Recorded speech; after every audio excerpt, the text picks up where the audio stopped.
Hi, everyone. My name is Steve Teresi. I'm the Director of Training and Technical Services here at JL Audio. I'm located down in southern Florida, just a couple of miles north of our main headquarters in Miramar, Florida. We have Mr. Rob Haynes, who's going to be producing our show today. He's located in Southern California. Please say hello, Rob. Hello, everyone. Thanks for joining us today. And the man of the hour, the man, the myth, the legend, coming to us from Pennsylvania, USA, is Mr. Kevin Ferry. He'll be doing our presentation today. Kevin, say hello, please. Hello, everybody. Fantastic. For those of you that have watched some of our previous broadcasts, you may notice that our stream looks a little bit different today. We are trying a new service, so hopefully this one works really well. You'll be watching us, of course, on Facebook Live. And as usual, put your questions and comments in the chat area, and we'll do our best to keep up with those questions. And Rob, as the producer, will bring in some of the questions that he wants Kevin or myself to answer directly in the stream itself. So I think without further ado, that covers everything, right, Kevin? Right, Rob? Yeah, I think we're good. So Kevin, why don't you share your screen, and we'll jump right into the keynote, and we'll talk about some TW3s. There we go. Alrighty, so as you guys all know, TW3 subwoofers is what's on the agenda for today, and we're going to start off by talking about some cool stuff with the TW3s, design, technologies, wrap it up with applications, and then finish with questions there at the very end. Talking with Steve a while back, he described the W3V3 as the workhorse of the subwoofer line. And I actually put the TW3 really in that same category. To me, the TW3s are kind of the workhorse of that thin woofer lineup. A lot of the time when we talk about either the W3V3 or the TW3 lineup, we talk about just how versatile they are also. And they are a very versatile subwoofer. And really what starts with that is obviously they are a shallow driver. But what the TW3 did also is bring dual voice coil availability in both dual 4-ohm and dual 8-ohm, which makes them extremely configurable in single and multiple subwoofer applications, depending on what amplifier you are using.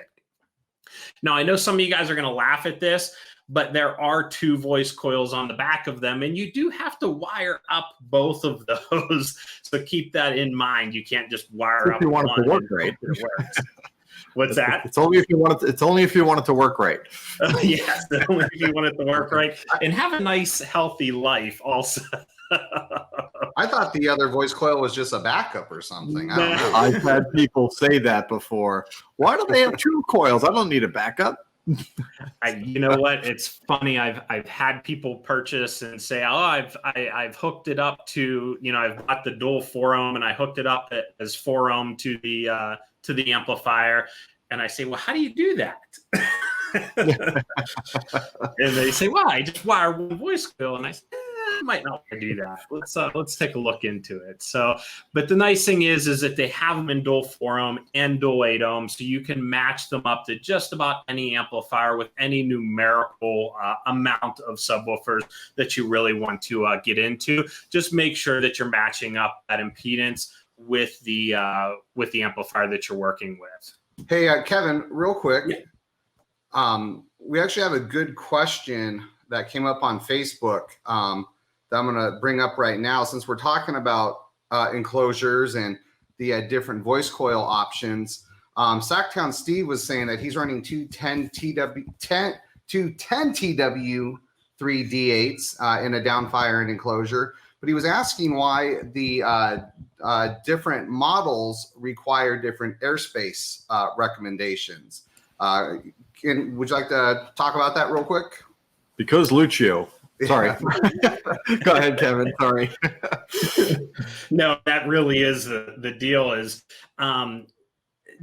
having a different resistance or different impedance on a subwoofer changes a lot more than just that.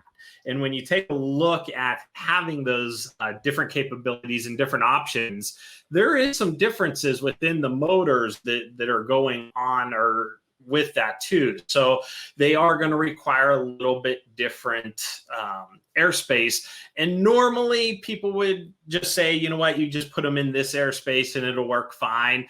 However, because Lucio wants to maximize every little bit of those drivers, you will see a little bit different recommendations, not just with the TW3s, but with some of the other subwoofer lines whenever you step to that different voice coil. So just keep I think it does kind of speak into a lot about how we are as a company that, you know, it'd be easy to just say that they're the same, don't worry about it.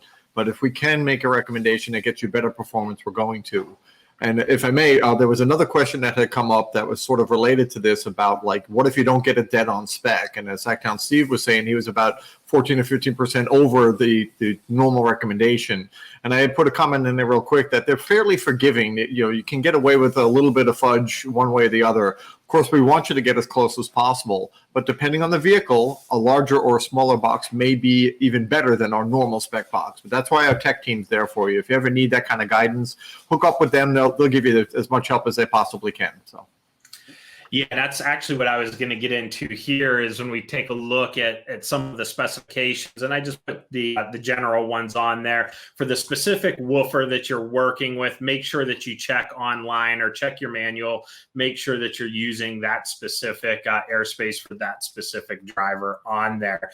And to add to Steve's points, one of the nice things about the TW3 is they are a little bit forgiving in the enclosure realm. So if you have to go a little bit bigger, a little bit smaller, especially with ported enclosures, definitely contact our tech support because they can adjust that port length as needed for the larger or smaller airspace. Now, you don't want to go ginormous or anything like that, or extra small, but as long as you're pretty close, we can work with you and give you really good specs to get really good performance out of the driver because they are fairly versatile speakers. So the TW3 was not only engineered in-house, but they're also built in South Florida on our shallow woofer production line. Our production lines all have a great mix of hand and machine touches.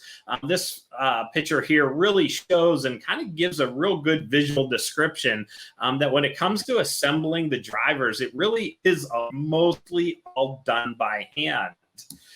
But when it comes to laying down the bonding agents and some of the more dirty work, that is mostly taken care of by machine. And I say dirty work because it's bonding agents and you don't want to be touching them. And they may need some really precision glue lines so you don't see any extra on there. The nice thing is that they are all enclosed when they are laying those bonding agents down. So that way, not having a lot of debris or anything like that may be dust in the air that may be able to make its way in there. So they do have that area enclosed. And like I said, it's just a great mixture of hand touches and also the machines to build these TW3 drivers. And at the end of the line, every single TW3 subwoofer is QC checked 100%. Prior to getting its serial number and getting boxed up, just like any of our drivers that are made here or made in South Florida. So if you have one that's DOA or if you're sending one back that says DOA on it, you might want to double check that prior to shipping it out because we do make sure. It's so much easier to write DOA than I blew it up, right? One thing for me that's really cool about this picture, you know, Kevin was talking about the certain processes during assembly where we use automation. That's really key for the adhesive stuff. While our team is really talented, the quickness and the consistency of robotics when you're applying a very fine, super thin bead of adhesive across a rather large, you know, diameter, it's tough, man. It's hard work. And that's the one nice thing with the robotics, that we can have a quick and consistent adhesive every single time.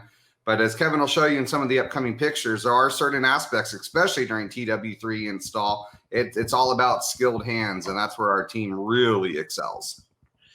Yeah, I mean, there are a lot of hand touches on these drivers. Like we said, pretty much the adhesives are really the only thing that, or one of the only things that get done by machine work. And I don't know about you guys, but I can't even open up a bottle of super glue without it being everywhere.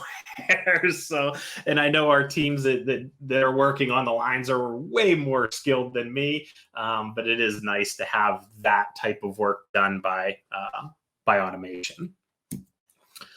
So since the TW3 is found in our MDF enclosures, I wanted to mention that all of our enclosures are made at a mothership down in Miramar, Florida. We have 3 CNC machines that are cutting full sheets all day long. We can produce about 800 enclosures a day. So it's quite a big deal.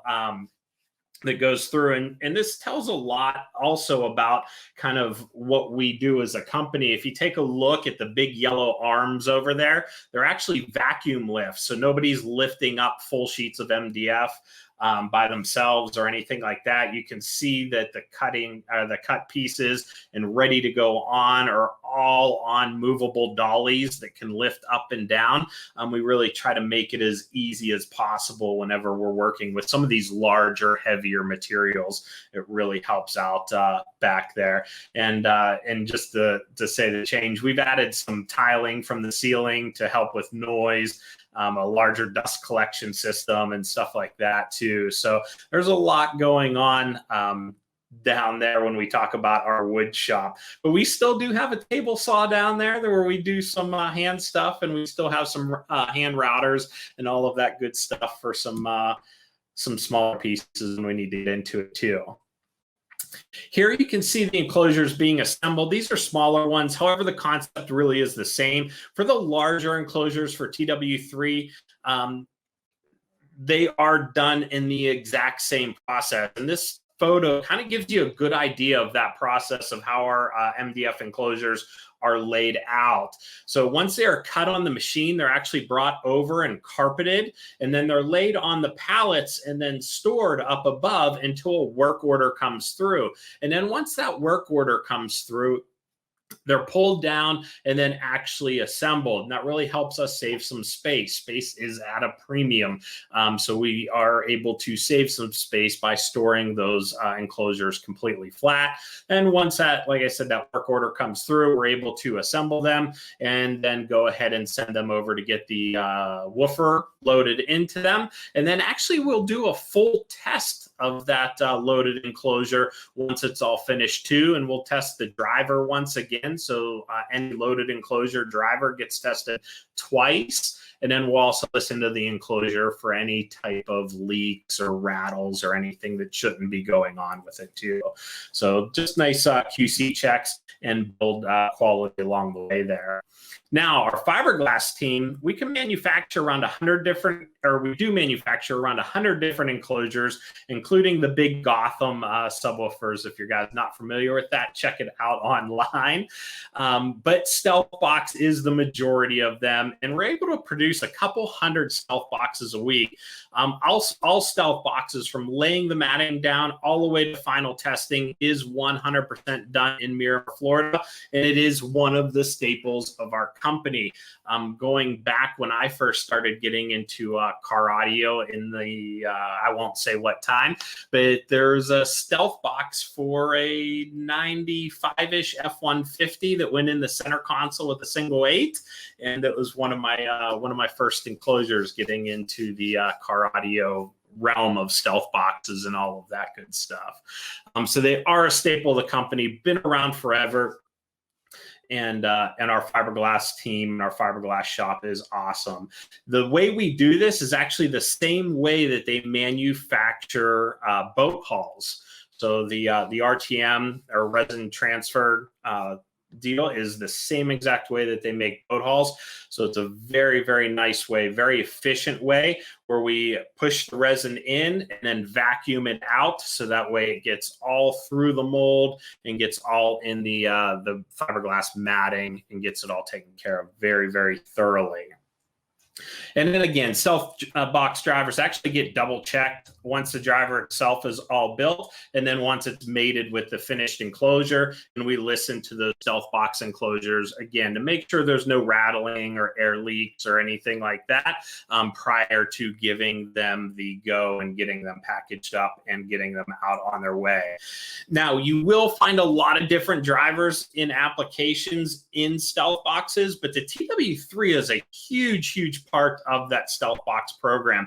You can find those drivers in many different applications for the stealth box program with us. So let's hop into some technologies in design, and to understand how special all of these drivers are, we're going to just go over real quickly about how a subwoofer works, and this is the basic of how it works. There's a stationary magnet, and the voice coil will interact with that magnet to convert AC voltage into motion. While the frame of the speaker, like any other frame, is going to hold the motor and suspension strong so there isn't any loss from that movement. What should be moving is the front of the subwoofer where the cone is, and that's what compresses and rarefies the air molecules to create sound. While the suspension keeps that movement all in a very controlled line. Now, all of these parts have to work very harmonious together. You don't want any one to be a weak point, because that will be the weakest point overall of the driver. And that takes us into DMA, because we want all of these parts to really come together and work properly, and DMA does that. And it comes into play and is the heart of all of the JL audio subwoofers and speakers, starting way back when with the W7.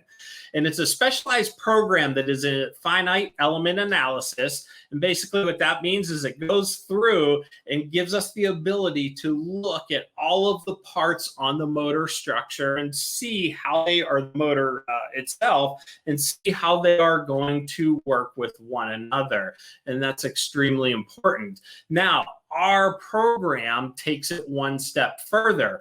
Rather than just being able to see all of that workings and going-ons together at a static area, we're able to see how everything is going to work with one another through motion of the subwoofer. And subwoofers move, and speakers move. So being able to see that throughout the motion is very important, and seeing how those parts are going to interact with one another really cuts down on a lot of design time for our engineering team.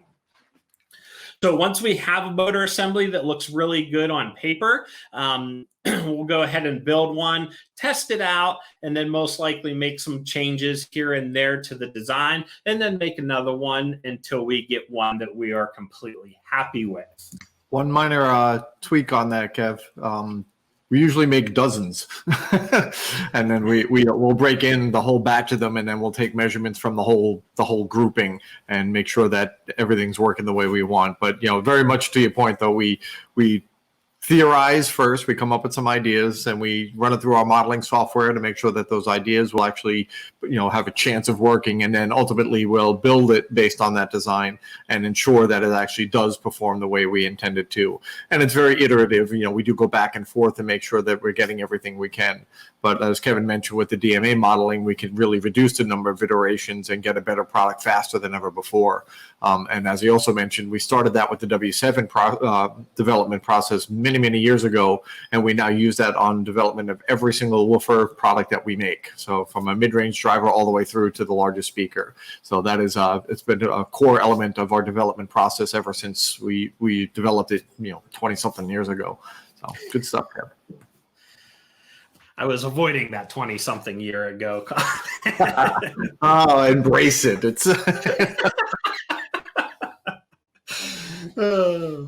So concentric tube suspension, it actually started with the 13 TW5, but it was a concept well before it became a tangible part. And it enables that DMA optimized motor assembly to sit farther up into the driver, reducing the mounting depth. And it is really an intricate part of the TW3, not only keeping the mounting depth shallow, but also maintaining excellent excursion capabilities. And you can take a look kind of where it is here, laid out on the TW3. However, we're going to show you guys a cutaway, and this is a great image showing the concentric tube design and even some of the different cooling circuits that are on the TW3. You can see, though, how the entire motor structure is moved up inside the concentric tube, really giving us that shallow mounting depth, but it's really not compromising the size of the motor or the suspension, which really gives us that performance of a standard driver with those. This picture of we'll talk a little bit about the engineered lead wire system, and this picture is actually of a W3, but the technology is the same. The lead wires are one of the parts of the speakers that are often thought of often not thought of when looking at the entire picture of the speaker design.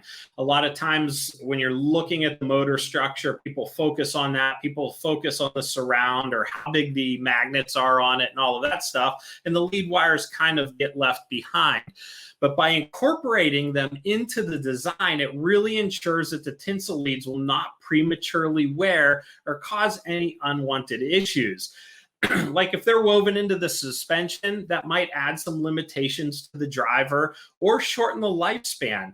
And the limitations may be that the tinsel leads don't flex as much as that woven material would possibly flex. So they might be a limiting factor on the suspension there. Or just having all of that movement, they may prematurely rub and break as a possibility there too. I've actually, going back, it's been a while, but I've actually seen some subwoofers where the leads were actually cut too long and slapped against the backside of the cone. You'd hear this weird knocking noise as the drivers were playing.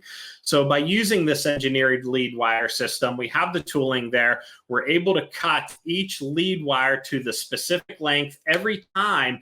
And on top of that, we actually design the speakers and some of the parts of the speakers to route those lead wires. We don't run into any issues with them. And that's what brings us up here. I wanted to hop back to this previous photo real quick.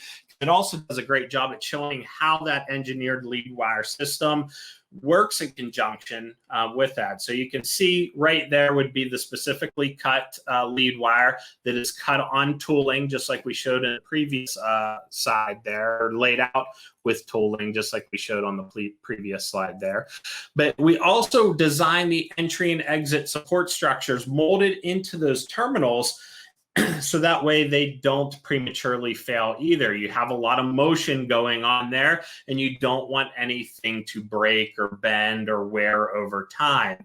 And another cool thing is in many, many designs, depending on whether it's a W3 or TW3, you'll see that the lead wires or the tinsel lead wires will actually be incorporated in parts of the subwoofer too. So you have this flat tray that the voice coil and everything comes together on, and the lead wires actually go through those little channels there and then connect to the voice coil through that way. And it keeps them really, really tidy out of the way so you don't run into any, like I said, premature wearing or any noises that are caused by tinsel leads being in places that they shouldn't be.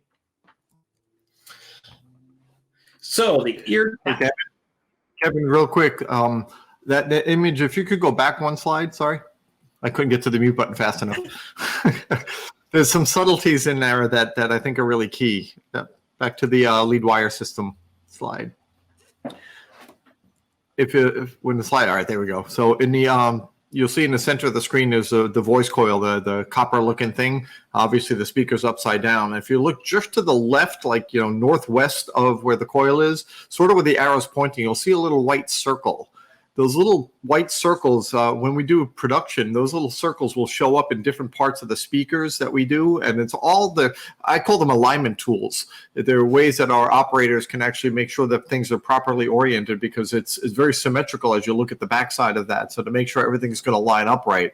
And as Kevin's been talking about, we have 4 connection points for the lead wires, 2 positives, 2 negatives, one of each for each one of the coils. And they have to be routed properly. So if it's rotated even just a little bit, you can mess it up. So we have all these little alignment clues. Some of them are invisible, like this one. Some of them are visible, but you have to know where to look. And I always get intrigued by some of the things that we have to build into the design of the product to allow us to build it.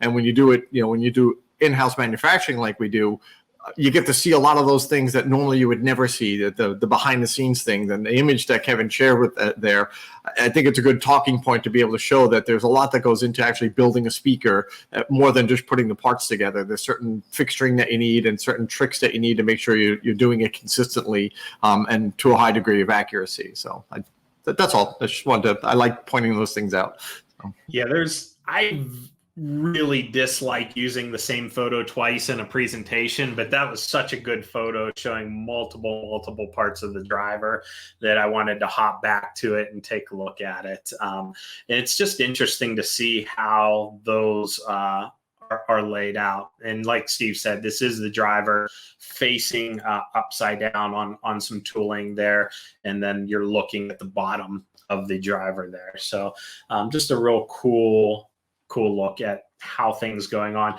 It's interesting, you know, we talk about the enclosures being specific to drivers because of who we are, but the intricacy of how these things are laid out internally, and just thinking all the way down to the small little details that we do, it's crazy to see these things and see these shots and see those little intricacies of the alignment pins and all of that good stuff too.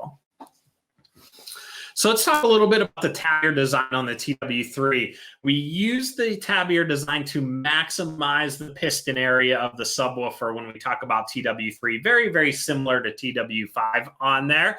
And it is to maximize that piston area for the given cutout. Normally, when you're talking about a shallow woofer, you're describing some sort of compromise in output.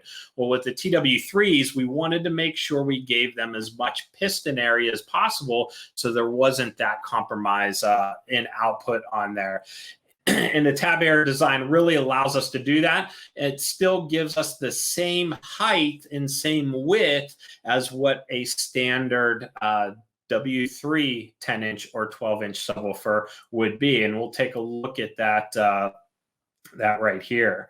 So when we take a look, the 10W3 V3, the effective piston area of it is 53.47 square inches across the face there, where the 10TW3 actually has more effective piston area at 56. And we'll go through and you'll show you guys some charts and some comparisons here on that in a second. But when you take a look at them, they actually have the same height precisely as one another, but you're actually getting a little bit more piston area out of the TW3 on the 10-inch and also with the 12-inch. 12 TW3 subwoofer. So you're getting that little bit more effective piston area, just like you did on the 10, but still have that same exact 12.5-inch height and width on there. Even though the width dimension isn't on there, it's the same exact as the height because they are round on there. So let's show you all of these and kind of dig into these specifications a little bit deeper between the TW3 and W3V3 subwoofers. That's a tongue twister there. Beyond what most of us may think, the potential for output is actually in favor of the TW3s, and they also work in a little bit smaller enclosures, and the obvious is that they have shallower mounting depth. Now, the W3V3 does handle more power, and they are a little bit less expensive. So it just depends on what the customer's application needs and the customer's expectation and the budget you have for the system on there too. But if you take a look at the overall displacement, which is what the subwoofer, the amount of air that the subwoofer will compress or rarefy, you're actually getting a little bit more performance out of those TW3s than their W3V3 counterparts. So, which is shocking when you think about it, because as a thin woofer, a lot of people think thin performance, but I think that chart that you were showing there really puts that one to bed. You know, the TW3 has as much, if not more, capability as the full frame driver. And, you know, Kevin, as you know, we had some interesting dialogue about how to present this information because, you know, why would you want a W3 V3? Well, you know, if you don't need a thin woofer, why would you pay the extra money for a thin woofer? In terms of ultimate performance, take your pick. And as you started off the session talking about my affection towards the W3 line of subwoofers being the workhorse of the line, well, the TW3 is an extension of that. And I almost see the two as comparable. If I need a thin woofer, but I don't want to compromise, I'll just use a TW3 instead of my beloved W3. And that, I think, is the difference. If the budget allows for it and the installation calls for it, the TW3 allows you to get great performance without that compromise. Obviously the thin aspect of it is what's costing a little bit more money than what we call the full frame driver.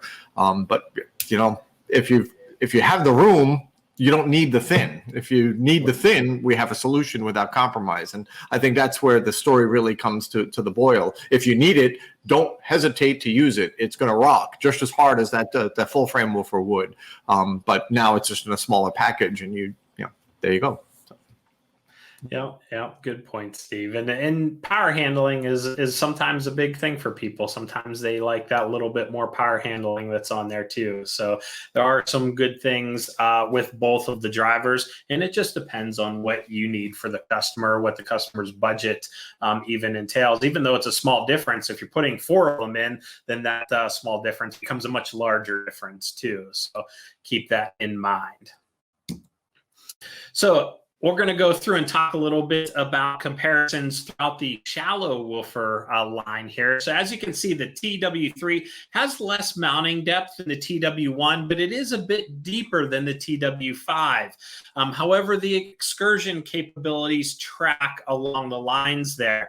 And even when selling a thin woofer, we need to really think about what thin woofer is going to best fit the customer's wants and needs, as they all have a little bit different applications in mind. When we take a look at the TW5 through the TW3 through the TW1, they all have a little bit different application that they work best within, and also they have a little bit different budget that they also work best within. So throughout the lineup, you want to make sure that you're getting the right subwoofer for the right application to meet your customer's expectations.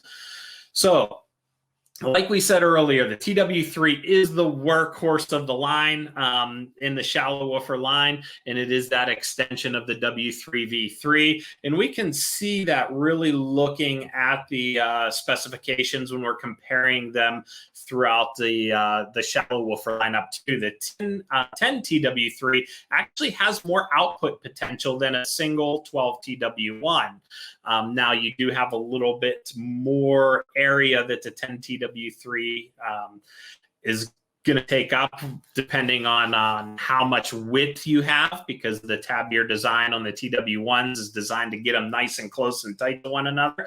But you do have a little bit more output potential with the TW3s on there. Now, 12 TW3 actually has a little bit more output potential than the 13 TW5.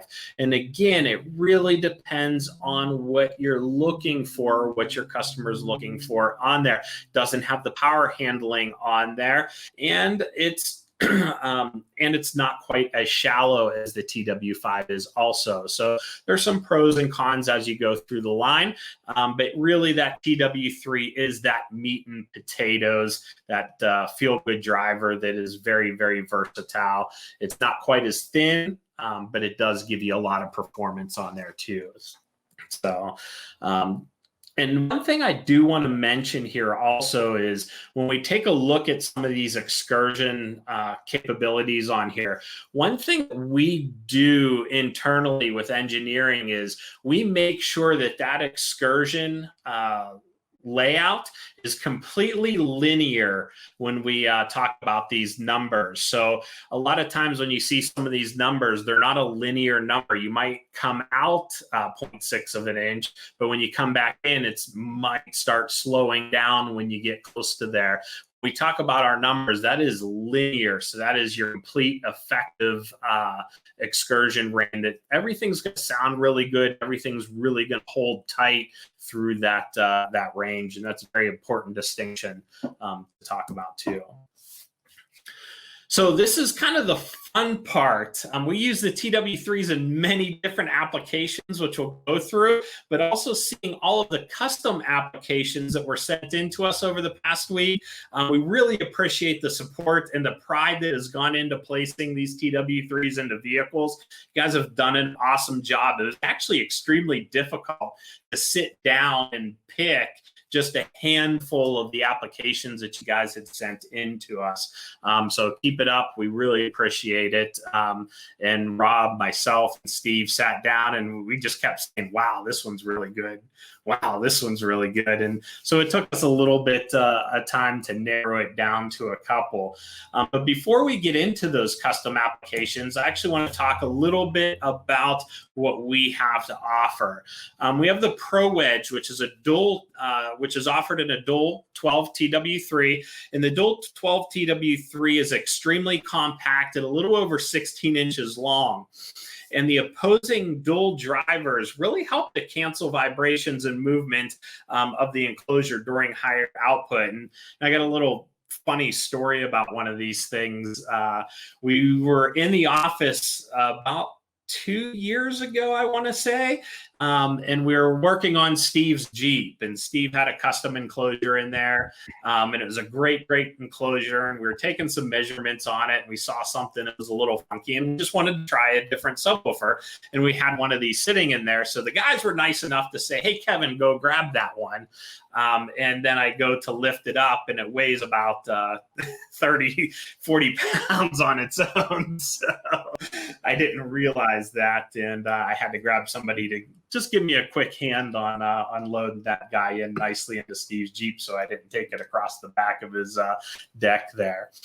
But it's a really nicely designed driver, and these things really do have great performance. And the nice thing is that vibration of the driver, having those dual drivers really do help cancel out any type of vibration. And they are available in a single 12-inch variant too. Make sure that you put some sort of mounting bracket in there. So if your customer slams on their brakes or anything like that, they're not rolling around in the back. So you know, Kevin, that box is still in my car. That box is still in my car. Use that back and take it out. But you know, talking about putting this in your Jeep, Steve, these are phenomenal enclosures for hatchbacks, smaller kind of crossover type SUVs. The way they load off the side of the vehicle in an open environment, it's really nice setup for those types of vehicles. And you know, it's a lot of base, but really doesn't take up a lot of space the way they don't. I mean, 16 inches long. I mean, it's just over a foot long. A thing is tiny in comparison, and it is a little powerhouse. And obviously, if Steve still has it in his car, he's extremely happy with it years later. I usually try to rotate things out, but when they're that heavy, I think they find a home.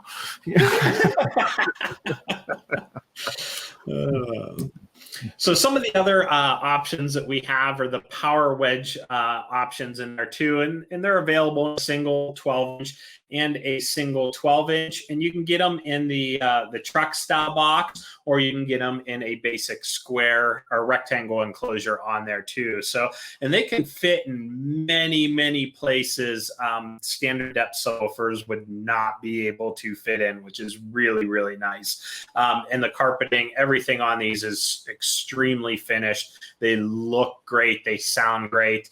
They are MDF, so they hold up very strong on there too. So, I have a comment about that enclosure that you have on the screen right there, Kevin. The way you have it sitting on the image there on its skinny end like that, if you had that like behind the seat of a standard sedan or something like an SUV, when you hit the accelerator, it will fall. It will tumble to the back because of the way that the driver is actually right up against where that front baffle is. It's so shallow that it really doesn't extend back and balance it out very well. So I would normally lay that one on the larger surface flat and fire it up or something along those lines. Or I've actually seen people take it and reverse it and mount it to a rear parcel tray and have it firing down into the back end of the car. As Steve Moss would say, the boot of the car. We would call it the trunk. Um, so the way it's shown in that image, I wouldn't do that. Now the other one, the one with the angled front, that one is almost always going to be behind a seat, and that'll help secure it from flopping around. So, so I just wanted to add that. Don't mount it the way Kevin's shown it there, unless you have something that's going to secure it nicely. And here's a little tidbit of installation, since Steve brought that up real quick, just to give you guys a little hint. The nice thing about these is if you look on the side edge, the skinny edge of the subwoofer, you can see that the side panel is actually recessed in. And one of the nice things is that they are cut into the MDF and then laid in and glued in. So it's very, very strong, but it also gives you that nice little lip where you can make a nice little clip and then screw the clip in to wherever you're mounting that in. So that way you don't have to put any holes in the enclosure. So just a little tidbit there.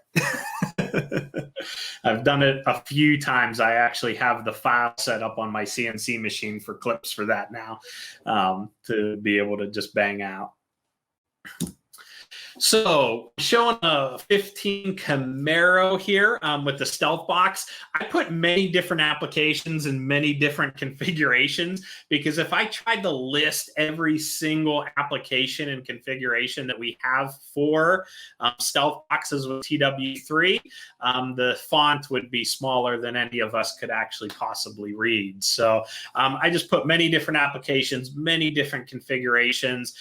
One of my personal favorite ones that I heard is the F-150 in Carl's truck. Actually, I heard that. Man, does that thing get on it. Yeah. It has a really ton of output. I can only imagine the Camaro one's got to haul pretty good too. Kevin, I was going to interrupt you earlier, but I'm doing more of that now than I was earlier. So when you were talking about Stealth Box design and development early and kind of showing the process, when the TW line of products became available, the R&D guys just were salivating. They were like, finally, now we don't have to try to find a way of bubbling out to allow for a deeper speaker, and we can still get the performance we're looking for. So when you talk about all the different applications that we have for Stealth Boxes, this is what they've been waiting for, that heart of the line kind of product, that W3, the workhorse type product, now in a thin frame to allow them to cram it into those really tight spots that stealth boxes are known for, showing the exact design intent of the shallow mount thin product without thin performance. The R&D guys just ate it up. That's why there's so many different applications. This is the product that they love to design for now. So that I saved it for now because I knew you were going to talk a little bit more about it. So yeah, we look at some of the different configurations on these guys. I mean, they've got them in center consoles, under seats, behind seats, and then obvious trunk applications also. There's so many different applications and different vehicles that you can get a TW3 stealth box in. Like Steve said, man, when the shallow drivers really came out, boy, that really opened up stealth box for a whole new world of being able to do applications. So the TW3 stealth enclosures don't stop with cars and trucks or even SUVs. We actually have a full line of UTV and even slingshot applications. This is a Polaris Ranger that I'm showing here, but we have them for Kawasaki, Honda, Can-Am, Yamaha. If you have a side-by-side or even a slingshot, go online, check out what we have available for your application. They are all listed out under the manufacturers on there, and we'll tell you which ones that they do fit, because there are quite a few of them on there also. So just take a look online, be able to see what fits your application, and get it going that way. So let's get into some of the custom applications that we have. Before you order, that's gorgeous. That image you have right there, Kevin, I really, really like that. It is gorgeous. Sound Expressions, Jeff and Dave down in Tempe. I've known those guys since a long time. Early 2000s, mid 2000 timeframe. They do gorgeous work, and every time they do something, I can pick out something a little bit different. I was like, wow, that's really cool. I would have never really thought about that. some of the givens, and we're going to get some of these givens out of the way. TW3 finds its way into a lot of pickup trucks. I mean, a lot of pickup trucks. So we're going to get those ones out of the way. And this is gorgeous, obviously using VXI amplifiers. It's a 2019 Dodge Ram underneath the rear seat on there, and just a beautiful install. This was another one. And when you take a quick look at this install, you don't think much of it. But this is another pickup truck, a 2019 Ford F-150.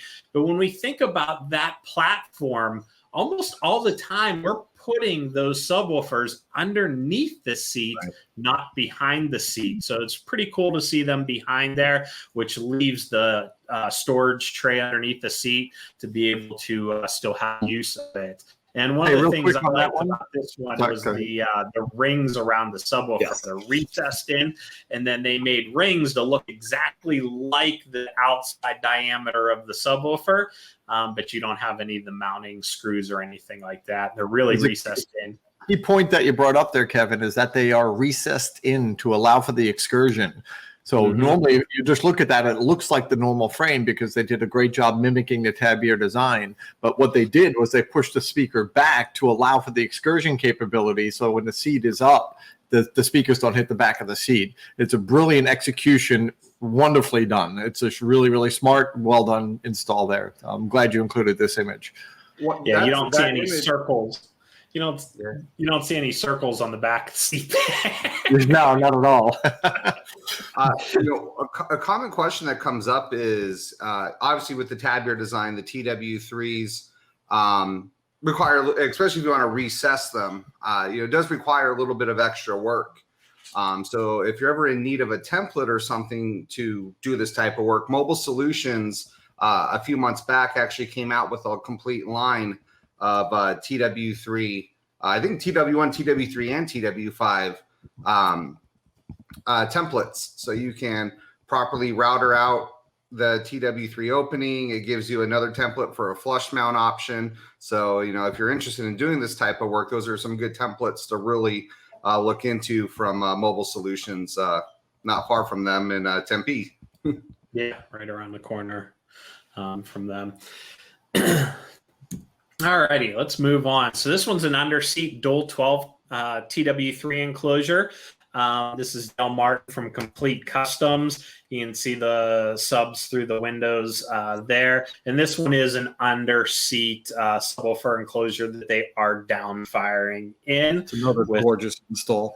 Yeah, with two 12s there. So great, gorgeous, super clean install, which brings us to this one here. Which is one of the gentlemen's here with us right now. If you want to step in and explain this install, Rob. Yeah, so that's my car. It was done by Ramel Medina. He's on Instagram as Audio Fabricator. And really in my car, I didn't want to lose any functional trunk space. And I have an Acura TLX, and there's a space, a little shelf type area in between the rear seat and where the removable floor panel goes. And really the only way to put two 10s in my trunk and be able to access where now my amplifiers are, used to be the spare tire area, was really to use 210 TW3 D8s. And in a spec box, we were able to get them in that. They just fit perfectly in that little tiny itty bitty space. I didn't have to compromise my bass, and I didn't lose access to the amplifiers because my floor just drops in like it would if those weren't there. So really made for a nice, easy setup using those. And he's another one of those guys where you look at like the angles and everything and just the depth of the installs, and he just does a great job. Attention to detail. Yeah. So this one was brought to us by Brandon Murphy from Audio Source. This was another one where we were all like, hey, man, this thing's pretty darn cool. Yeah, I sound like a broken record, but again, It's an incredible installation, beautifully executed. From the image, at least it looks flawless in my eye. I just think it's a really creative use of materials and application. I just think it's gorgeous. It's a broken record. Sorry. To me, it really fits the vehicle. Like it looks like it belongs there, and that's a key thing that a lot of times when we get into personally building stuff and templates and being able to use templates here and there. Not all the time do they look right in the vehicle, where this Brandon really did a good job making this thing just fit that vehicle. They look right. They're not taking up a ton of space. And the person still has room for their coat, it looks like, there in the back of their Corvette. Yeah. So this was to have that much space without taking up really any space in that trunk. That's the testament of TW3s right there. And when, you know, Kevin joked earlier, the application, yeah, everyone uses them in trucks. That's where if you start to get creative, you know, we were talking about earlier, W3, V3 or TW3, you're not losing any performance with the thin woofer. But if you don't have a lot of space and you can come up with a creative design, that's really where these things shine. I love that Corvette as an example. Yeah, it is a cool example on there. This one's from Cartoons, John, down in Atlanta. This is a Mercedes SLS, and you can see the gull-wing doors lifted up there if you look real close on there. One of my favorite cars out there. In addition to being a cool car, they really did a lot with the enclosure on there. They actually came straight down from where the rear deck ends. So again, you're not losing a lot of space there in the trunk. Just that little bit of area that goes till it goes behind the seat, which is pretty minimal. And again, they made the enclosure really fit the design of the vehicle and the lines of the vehicle. When you take that in overall, the grill that's on there, the way that the vinyl came up and the way the amps are mounted, kind of where the doors pop up and all of that, just the lines match up. Did a really nice job with that. So this one's one of Steve's favorite cars. I know he's a big Tesla guy. I am. I love the car, and I love this install. This is another great install. Again, it was so hard to pick out these as we were going through them. But again, another great install. Follows the lines of the vehicle. Everything very symmetrical. They're not losing a ton of room in there. There is a little thing that goes above that. And this is from JT Torres from Automotive Entertainment in HB. It's just a great layout that he did with that piece. This one's a 2003 Jeep Grand Cherokee. They actually just posted this up as the cover photo for the JL for Life page, I believe. Another great little install. Fits right behind the seats there. Doesn't take up a lot of room. They did a nice job with outlining the subs, putting a little bit of lighting in there and keeping everything clean. And I bet you that thing hauls. No doubt. In a Jeep Grand Cherokee on there. Those colors are giving me a very Miami Vice feel right Hey, now. what's wrong with that? I love it. Those would be like the original JL colors. That's actually very close. At least the pink is very close. So. They are. So thanks for sending that over, Carlos. We appreciate it. This one was a cool one. This one was is a new Supra. This is Mark from Car Audio Fab. And the cool thing about this is that the enclosure fits, looks really nice. All the lines match up, but the customer can actually pop that enclosure out fairly easily for when they want to take their car out on track days. So they want to shed that 30 pounds of weight for the track day. They're able to pop that guy out and then be able to take their car and go racing. So just a great install with some thought towards what the customer's needs were on there. And don't click away on that yet. I want to talk about this for a sec. The Mark's use of materials here is fantastic, and you can see from the image that Kevin has here that the highlight color of the vehicle is followed through the entire installation. Yeah. That's it, guys. If you want to integrate, pay attention to not just the area that you're working in, but the whole thing. And it's clear that Mark took a look at this whole vehicle and came up with a design strategy that accented all of that, and he followed it through all the way. Definitely shows his talent and his creativity. And frankly, I don't think you could get performance in this type of an installation if you had a full-frame driver. So, in fact, almost everything, if not everything you've shown so far, Kevin, and I think the remaining few none of them would be possible without either compromising performance or just making the installs not even nearly as special as all of these are. The TW3 allows for this, I think. So. Yep, absolutely. Absolutely. It'd be hard to fit a full frame driver in that trunk area of a Tesla and still be able to give you some room to make it nice. You could do it, but it would never look as nice as what you showed. I'm Right. sure it can be done, but you'd be struggling to make it look as good as what you've shown here with these images, or you might be compromising performance of it by trying to make the enclosure smaller than it's supposed to be. Yep, that too.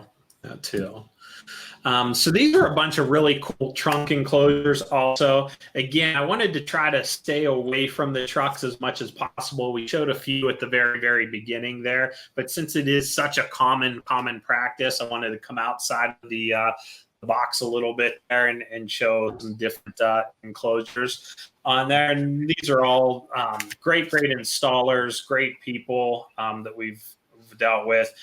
Conrad, up there, up north of us, Colin over in It Sounds Fast, Bill over in Hawaii, and then Chris over at Vibe Car Audio. And these are all great trunk enclosures that, again, like Steve said, wouldn't be possible on there. I know when we first started, before I closed out and wasn't able to have visibility to everything going on, somebody said they wanted to put 2 of these in the rear fender well area of their Chrysler vehicle. Well, there's Chris from Vibe Car Audio has a great layout there with 2 of them in that area that the gentleman earlier was talking about, and then the nice amp rack that goes ahead and kind of fits and finishes everything off there. So the work that Christopher Levante did on that, I love, and it kind of goes back to what Steve was talking about with Mark Supra Build, where he kind of looked at the car. So this is a TLX A-Spec, just like my car. And, on my car, if you notice when Kevin showed it, the kind of cutout on the beauty board over the subwoofers, that's actually the shape of my grill on the front of the car. Now, Chris took a different approach in this, but it's kind of hard to see in the picture. But if you go to their Facebook page and you see the full pictures, the red on the enclosures and on the amp rack, it's a kind of like a hexagon mesh. That actually is what the front grill inserts on the TLXs have. So he actually modeled the black grill inserts, which have a hexagonal mesh, into the theme of his installation in both of the enclosures and the trunk floor itself. So those are the cool details that really can separate your install from someone else's. In my car, again, it's silver with red LED lighting in the trunks to mimic the silver with red accent lighting on the interior of the car. So those little details, while subtle, really step the installs to that next level. And I love seeing that type of stuff where it looks like it's actually from the factory in the car. Right. It's not just a box plate in there. It's actually integrated. And I think that's everything Rob just said, I completely agree with.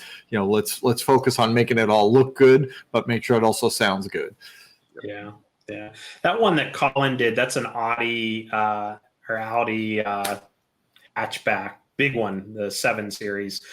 And they did a really good job of making that look factory. I mean, the lines match the line of the trunk coming down and all of that too.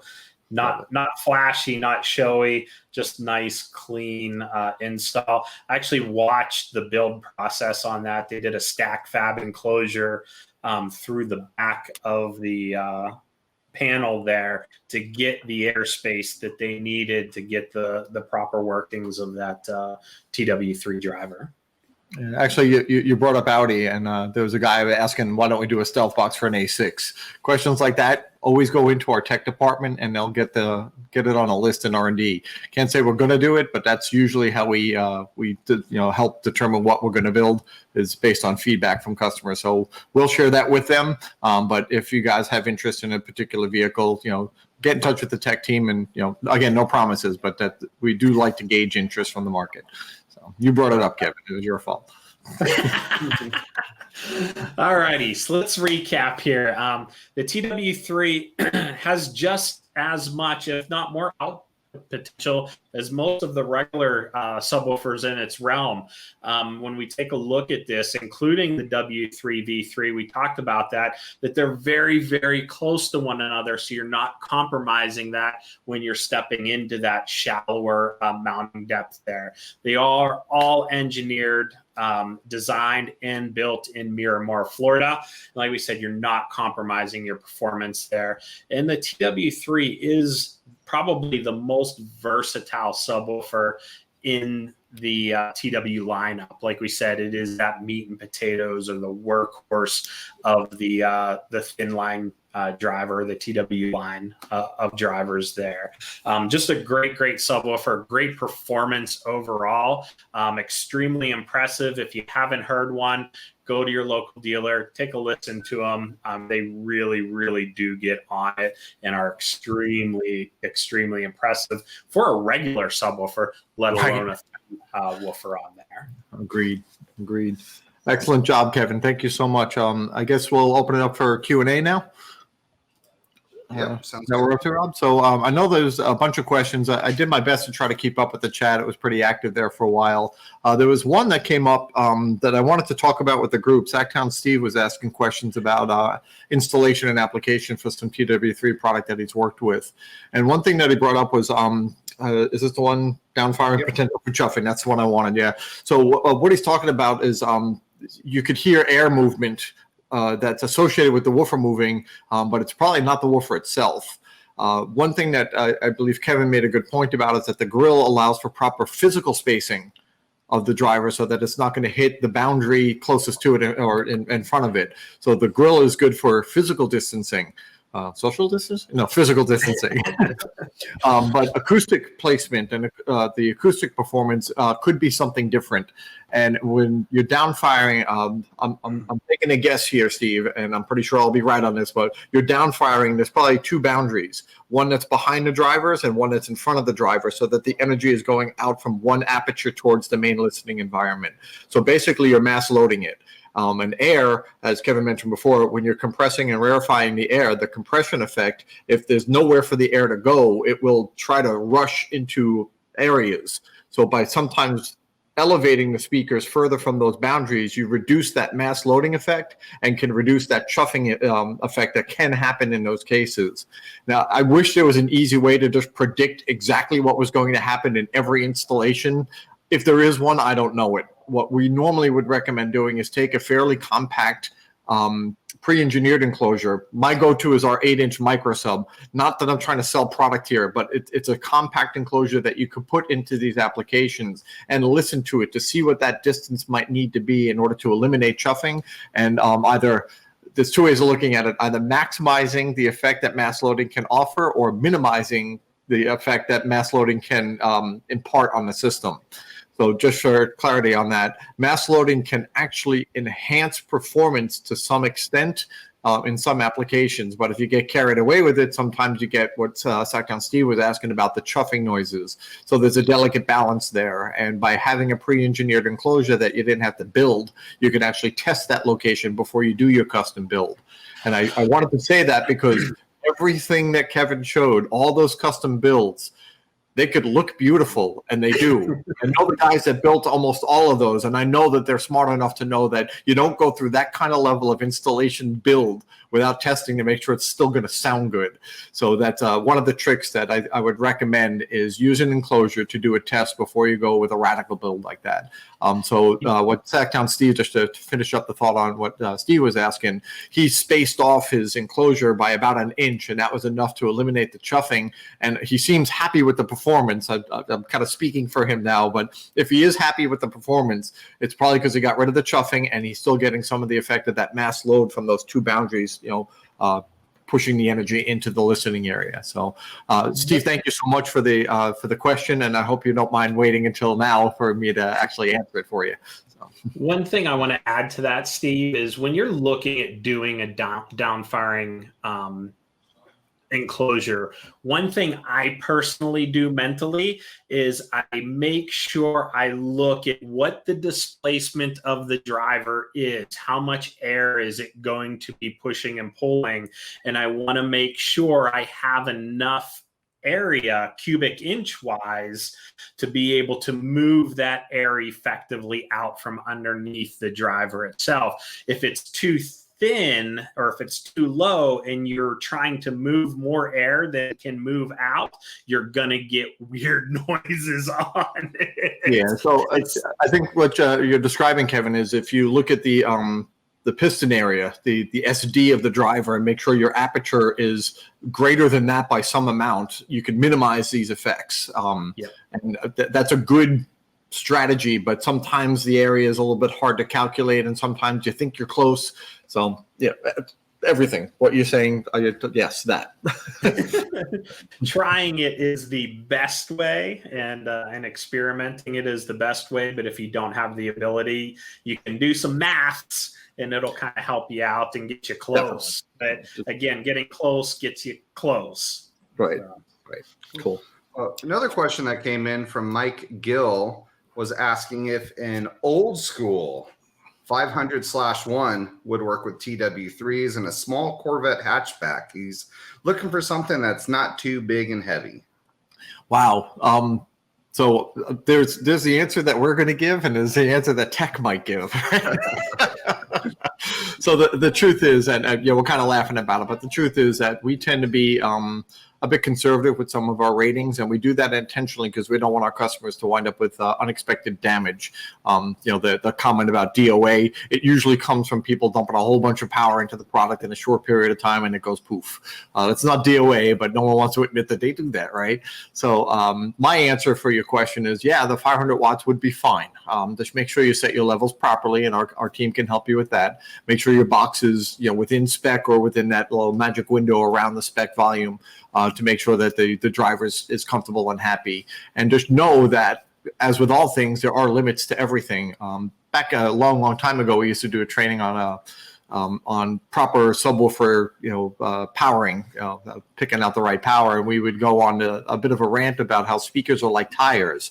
And if you drive gently and carefully all the time, your tires can last a very long time. But if you're going to peel out and screech around corners and really drive hard, you can expect to go through tires pretty quickly. Well, speakers are really not much different because it is moving and it is, putting stress on the driver. And if you're going to beat the crap out of it, you can expect a shorter lifespan. But if you listen to music at a really good level and you're aware that things have limits, you'll probably get a lot of years out of it. And looking at the chat, there's some fans out there that have used our products for years and have had really good success, and they may or may not be following our power recommendations. I know that I rarely follow them very carefully, but I also know that if I break it, it's my fault. It's I guess the moral of this story is, yeah, you'll be fine with the 500 watts, but if you do have problems, don't send it in and say, hey, this is your problem for warranty. You know what I mean? Just know that everything has limits. Do due diligence and you should be fine. Cool. Another question that came in from Dave Morris. He wanted to know what happens if the 10 TW3 is not given the correct amount of airspace in a sealed enclosure. There's a simple answer for this. It may not be very satisfying, but as you get smaller than a recommended volume, and I need to kind of speak in JL terms here for a moment, and we'll open it up a little bit bigger than that if we need to. But our recommended volume is intended to give really good performance in a typical size vehicle. So as you start getting smaller in that volume, let's keep it simple with the sealed enclosure. As you start getting a smaller sealed volume, what you wind up doing is minimizing some of the low frequency extension and push some of that energy up into the upper end of the base. Now that sounds like it may be a good thing in some applications because it's got a little bit more of that punchy snap to it, which is sometimes really, really good, but that lack of extension can sometimes be a problem. And I'm very careful to throw that word sometimes in an awful lot, because in larger vehicles, the effect that the vehicle will have on the overall performance of your subwoofer system will be to extend the low frequency response more than the upper end. So in a larger vehicle, ironically, a smaller box could be a good thing. But in a smaller vehicle, the acoustics of those vehicles tends to put some more energy at the higher end of the audio of the subwoofer spectrum. So having that smaller box there can make a resonant, boomy system without a whole lot of low end extension. So in those cases, again, smaller vehicles are usually pressed for space, but a bigger box than normal might be best. you can take either one too far, and that's that envelope that we're talking about. If you make it way too small, even in a very big vehicle, you just won't have any depth. It just won't sound really good. You're unlikely to hurt the driver unless you're putting a lot of power through it. The voice coil of a speaker, obviously, when you put power into the voice coil, the coil is going to get hot, very, very hot. In many cases, it's going to get really hot. And it relies on the motion of the speaker to help keep it cool. And as you start getting into smaller and smaller volumes, you're restricting some of that cone motion, which could help build up excessive heat and cause additional failures. That could be a problem, but that you'd have to go really extreme for that to be the case. Kind of a long answer for that. But does that answer it, Rob? Did that cover it? I think so. We have another question that came up in chat just now that was kind of similar, asking how much smaller can you go? Really, that's something you should best reach out to our tech support team. Right. They can model the enclosure for you if you tell them your working dimensions and give you a projected frequency response and roll off. Where's the peak going to be? So if you're going to stray from our recommendations, definitely work with tech support, and they can model up something for you, or at least give you some sort of insight to make sure you don't go too small or too large, depending on your application. Right. Yeah, too large can get you into not having enough back pressure for the suspension of the driver, which could lead to a failure. Right. That could be a mechanical issue there because it gets moved too far. And again, there's this balancing act between all the different parameters. It's not as simple as many of us would prefer to just say, go for it. Many, many years ago, there was a company that would make one recommendation for their product. Use this box all the time and you'll have good results. And they were right. It did give really good results. We preferred a different approach where we kind of opened up the recommendation, say, this is what we recommend. We have a sealed box and a ported box in many cases, and there's an envelope of performance that you can get, by going smaller or larger. And we really would try to tailor it based on the needs of the customer or the system that was being installed. It's easier by far to just say, use this box, because then we know that if you use that box, we know what kind of performance you're going to get from that box. Maybe not in that car, but from that box. And in terms of reliability, like Kevin was just saying, we know how reliable the product will be in that box. So the flexibility of different volumes can open up some conversations about changes in power. Either use less power with a bigger box or something like that, so you maintain reliability and great performance. And that's like Rob was just saying, that's what our tech team is there for. We care. We want to make sure you guys are getting really good performance, and part of that is the unspoken word that you don't want it to break too. So we get that. And the last thing I'll share about the tech guys, unless someone else asks more, is they understand all this stuff. They understand cars and trucks. They understand these applications. And if you give them enough information, they can tailor all these recommendations for your needs. So our recommendations are truly the real recommendations, but there's always a bit of wiggle room, always. So another question that came in from Roy Wright, he was asking, I guess he's saying wow, it's going to be crazy. 410 TW3s in a Nissan Titan. Because you can. Yeah. Would an HD 1200/1 be a good amplifier to push them? Again, sure. Just be mindful that obviously you're putting 410s with 1200 watts on them. You're not going to be gentle. I get that, but it's the same kind of thing where if you're going to flog them constantly, I'd be very careful about how you set everything up. Mm-hmm. But I've seen people that are on that edge in terms of how much power we recommend and how much power they're actually using, and they don't have problems for years and years and years, and that's great. But again, so Roy, if this is for your vehicle and you're doing the install and setting it all up, just know that you're kind of like right on that edge. You should be fine. If you're doing this for a customer, make sure that customer knows they're on the edge. And there's for years we've used a power chart. So we have a recommended, like a rated power spec, but we also have a power chart that kind of shows the range of power.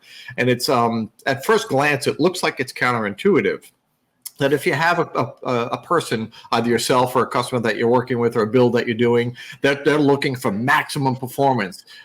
Our nature is to look towards the higher end of the power chart because you want maximum performance. But the truth is you should reverse that. And what you're doing there, Roy, is you got lots of pistons with a bunch of different voice coils that you could spread that heat over, which is a really good thing. I think you're doing a smart thing. So lots of piston, heat spread out over multiple coils. Now, granted, you have a lot of heat, power, heat, whatever.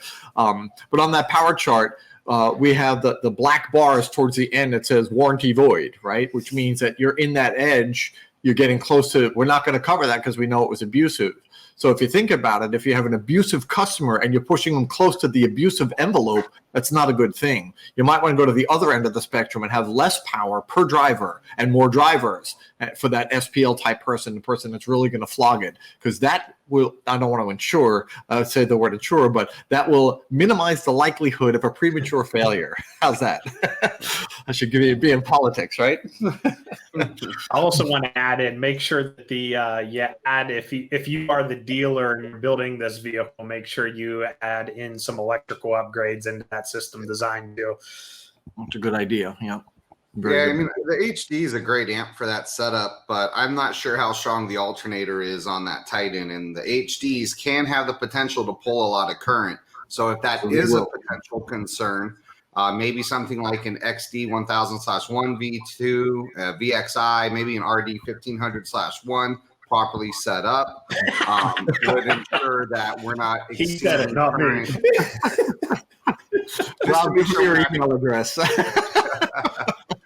But I just want to make sure we don't exceed the output potential of the alternator, because those HDs, it's a lot of power and it's going to need a lot of power. So we just want to make sure the vehicle is up for it. Yeah, so what Rob's talking about is, if they're putting that system in, they're flogging it. So Roy says it's for him. He likes it loud, but he doesn't listen to it extremely loud. So he should be okay. Again, his loud and my loud are two different variations of loud. Could very well be. The conversation that Rob was having there about the different amplifiers, regulated power supply amplifiers, will fight like crazy to make sure you're getting full power all the time. And as a result of that, it tends to pull a lot of energy from the charging system. And if the charging system can't keep up, eventually the amplifier will get mad at you and shut itself off to prevent itself from getting damaged and your vehicle from running into really big problems. Unregulated amplifiers tend not to do that. They tend to be a little bit more forgiving of variances in your electrical system, and you could probably sneak out a little bit more. Now, the cold hard truth of the whole thing is even those bigger amplifiers, if your charging system drops in terms of supply power, they will also drop their output in terms of real clean power. But the distortion cause makes it still sound loud. So it's an okay thing. We love the HD amplifiers, and when you feed the beast, it's definitely our best sounding amplifiers in those circumstances. But if you're concerned about challenged electrical systems, I would lean towards a VXI amplifier personally. But the RD or some of the others, they're great options as well. I love what you're doing, Roy. I don't want to talk you out of it. Work with Carlos, Eric, and Lee in the tech team. Make sure they help you get it all dialed in, get your box designed right, and I'm sure you'll have years of really good performance. I'm sure of it. So. And send pictures. Yes, send pictures. You see, we like the pictures. So, Ken from Car Toys was asking, I know this came up earlier in the chat, but we didn't talk about it on the feed here, if there's the potential to add an 8-inch to the TW3 family. That's a good face, Steve. Steve's got the poker face. It's challenging. There's when you have a concentric tube style design like that, there's certain dimensions of the product and different clearances that are very difficult to work within. I'll kind of share a little story here to kind of tell you why an 8-inch would be such a challenge. When we first introduced the 13 TW5, another thin woofer in our line, there was plans to do a 12-inch version as well.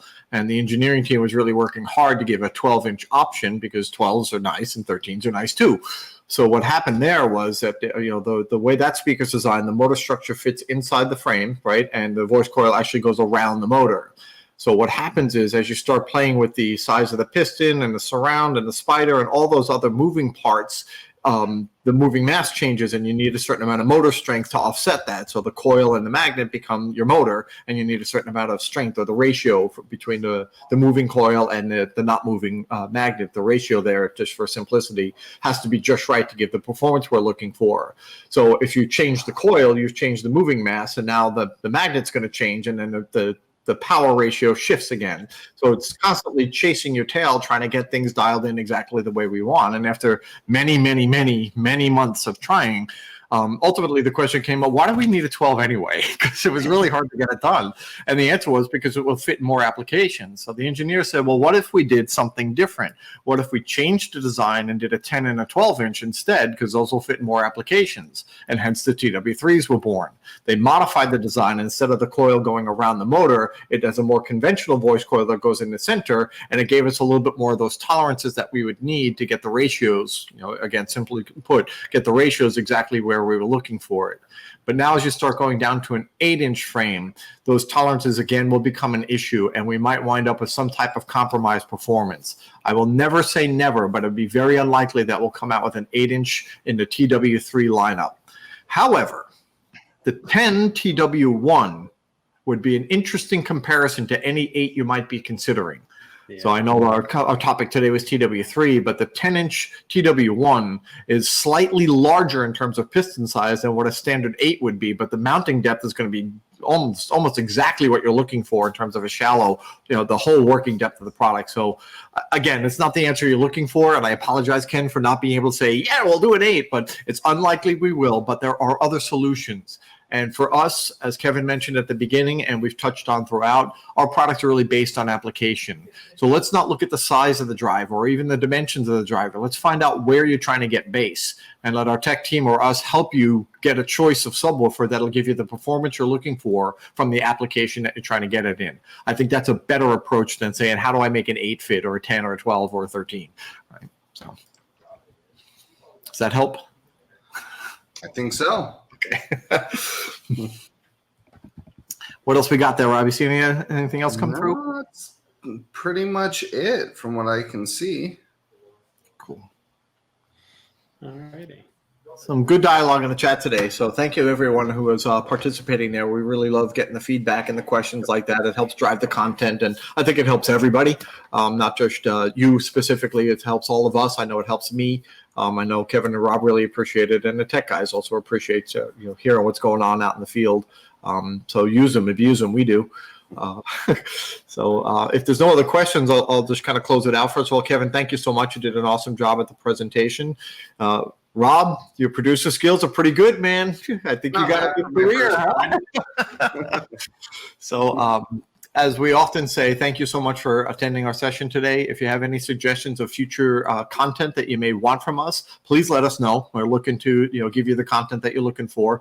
We've been steadily going through the subwoofer line, and we'll continue to do that until we get them all covered, and then we'll move on to some of the other product amps and component speakers and what have you. Similarly, we've typically chosen Miami time, 4 o'clock on a Thursday.